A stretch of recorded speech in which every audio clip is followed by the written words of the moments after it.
एक ऐसी कंपनी जिसने एक्सप्रेस मेल के बिजनेस से अपनी शुरुआत की और देखते देखते लग्जरी कार की दुनिया में एक जाना पहचाना नाम बन गई।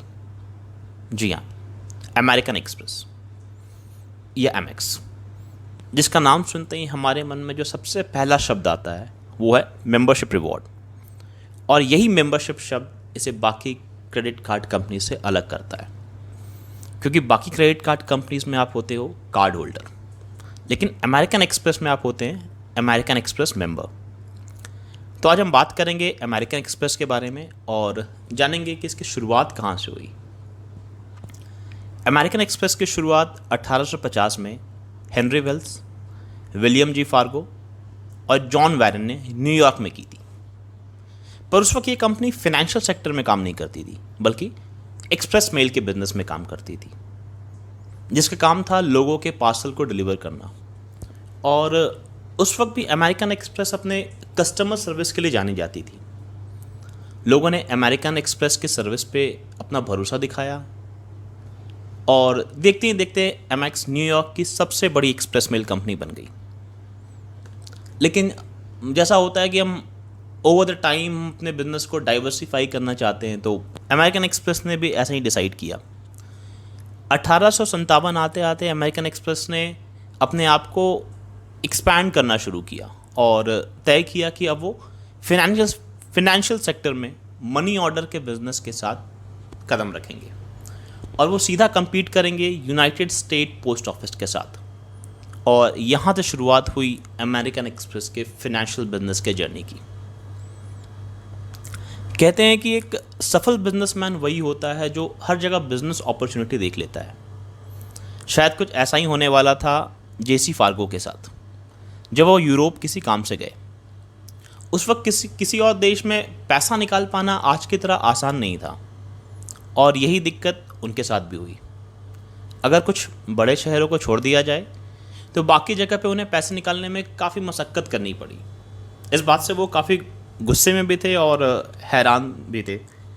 गुस्से में इस वजह से थे क्योंकि उनके पास उस वक्त यूज़ किया जाने वाला लेटर ऑफ क्रेडिट था, जिससे वो किसी दूसरे बैंक से पैसे निकाल सकते थे, और दूसरा कि वो अमेरिकन एक्सप्रेस जैसी कंपनी के प्रेसिडेंट थे।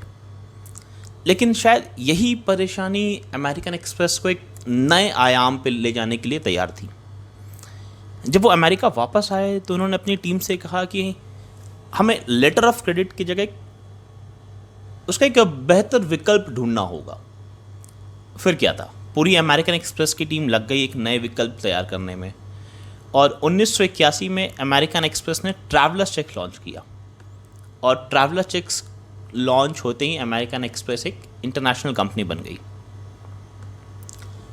1914 में जब पहला विश्व युद्ध शुरू हुआ तो अमेरिकन एक्सप्रेस उस वक्त यूरोप में उन चुनिंदा कंपनीज में थी जो वहाँ फंसे हुए अमेरिकन्स की मदद कर रही थी।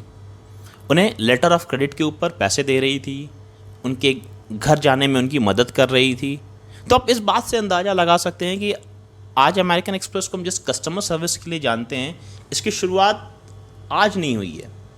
जब ये कंपनी फॉर्म हुई थी, जब ये कंपनी बनी थी, तब से ही उनका जो पहला मोटिव था, पहला फोकस था, वो था कस्टमर सर्विस। और ये चीज़ हमें पहले विश्व युद्ध के दौरान भी दिखी।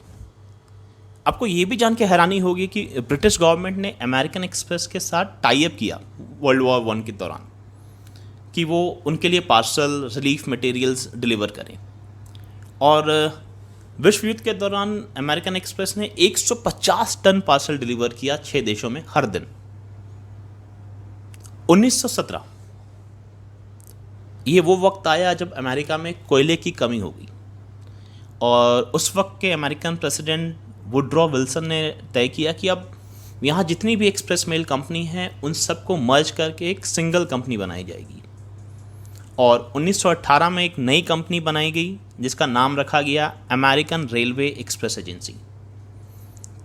और जब ये कंपनी बनाई गई तो जितनी भी बाकी कंपनी थी सबको मर्ज किया गया। तो इसमें जो सबसे ज़्यादा शेयर आया वो आया अमेरिकन एक्सप्रेस से। 40% शेयर अमेरिकन एक्सप्रेस की तरफ से आया।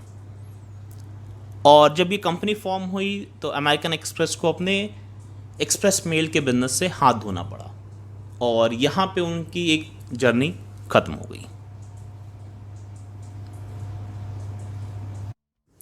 एक्सप्रेस मेल बिजनेस बंद होने के बाद अमेरिकन एक्सप्रेस ने अपना पूरा फोकस शिफ्ट कर दिया फाइनेंशियल सर्विसेज की ओर। और 1946 आते आते अमेरिकन एक्सप्रेस चार्ज कार्ड के बिजनेस में आने की संभावनाएं तलाशने लगी। लेकिन उनसे पहले 1950 में डाइनस क्लब ने चार्ज कार्ड लॉन्च कर दिया। और उनके लॉन्च करने के बाद अमेरिकन एक्सप्रेस की टीम पूरे जोर शोर से लग गई कि वो कार्ड को लॉन्च करे। 1957 में तत्कालीन सीईओ रैल्फ रीड ने तय किया कि अब वो कार्ड के बिजनेस में आएंगे। और उन्होंने जो ऑफिशियल डेट अनाउंस करी वो थी 1 अक्टूबर 1958, जिस दिन अमेरिकन एक्सप्रेस अपना पहला चार्ज कार्ड लॉन्च करने वाली थी। लेकिन अब अमेरिकन एक्सप्रेस के ब्रांड वैल्यू का अनुमान सिर्फ इस बात से लगा सकते हैं कि कंपनी ने ऑफिशियल डेट से पहले ही 2.5 लाख कार्ड इशू कर दिए। अमेरिकन एक्सप्रेस के साथ एक वर्ड ऑटोमेटिक जुड़ जाता है, वो है प्रीमियम। अमेरिकन एक्सप्रेस अपने प्रोडक्ट को हमेशा से एक प्रीमियम प्रोडक्ट शोकेस करती आई है। और इसकी शुरुआत आज से नहीं हुई है, इसकी शुरुआत तब से हुई जब अमेरिकन एक्सप्रेस ने अपना पहला कार्ड लॉन्च किया। उन्होंने जब अपना पहला कार्ड लॉन्च किया तो उसकी एनुअल फ़ी रखी $6, जबकि डाइनस क्लब की फ़ी थी $5, यानी डाइनस क्लब से $1 ज़्यादा, ताकि कस्टमर्स को लगे कि ये प्रोडक्ट प्रीमियम है।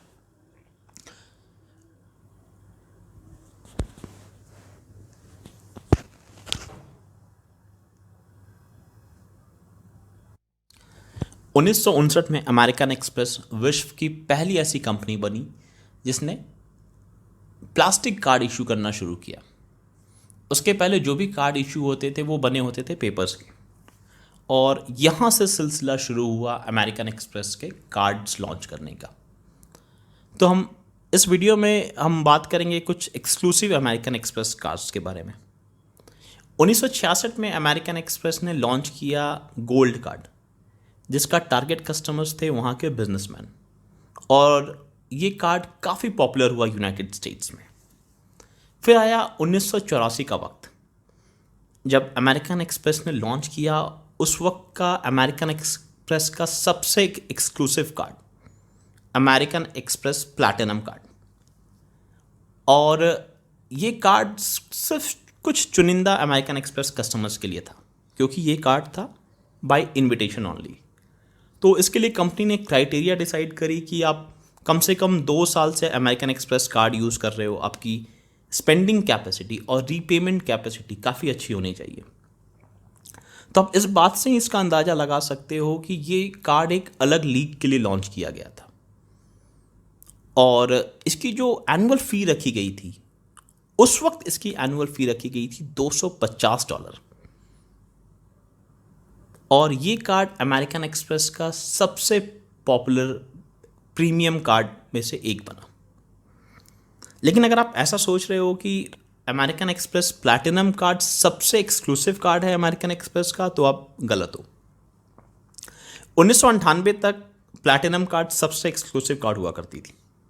लेकिन 1999 में अमेरिकन एक्सप्रेस ने लॉन्च किया सेंचुरियन कार्ड, जिसको हम ब्लैक कार्ड के नाम से भी जानते हैं। और ये कार्ड था सिर्फ कुछ चुनिंदा प्लैटिनम कस्टमर्स के लिए। तो आप सोच सकते हो कि इस बार अमेरिकन एक्सप्रेस के टारगेट कस्टमर कौन थे, क्योंकि प्लैटिनम कार्ड पहले से ही एक अलग लीग के लिए लॉन्च किया गया था। और यूनाइटेड स्टेट्स में इस कार्ड की एनुअल फ़ी रखी गई $5000।